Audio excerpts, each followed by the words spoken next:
খেতিয়কৰ নিষ্ঠাৰ নাই। খেতিয়কৰ খেতিৰ বিনে নিষ্ঠাৰ আছে জানো? আমাৰ ডক্টৰ ভূপেন হাজৰিকাদেৱেই গাই থৈ গৈছে।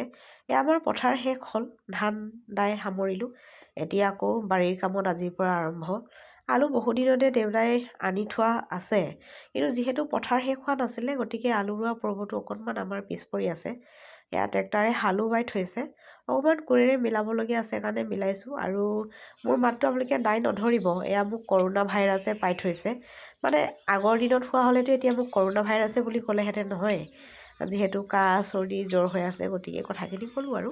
এয়া আচলতে আমি অকণমান ঘামি যোৱাকৈ ডেইলি কাম কৰিবই লাগে। কোৰ মাৰিয়ে হওক বা কোনোবাই খোজ কাঢ়ে, যদি কোৰ চোৰ মাৰিব লগা নাথাকে। আৰু এই কুকুৰাকেইটাৰ পৰা শান্তি নাই, কি কৰিব উপায় নাই। এয়া আজিৰ পৰা আমাৰ কাম চলিছে, আৰু এয়া হৈছে আমাৰ ঘৰৰ পিছফালৰ পৰিৱেশ।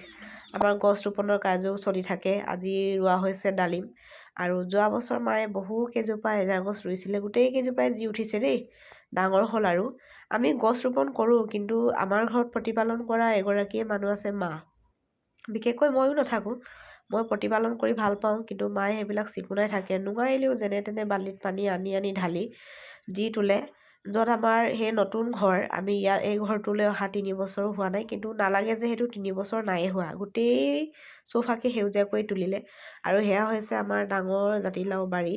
আপোনালোকক আন এটি ভিডিঅ'ত লগ পাম দেই, বাই।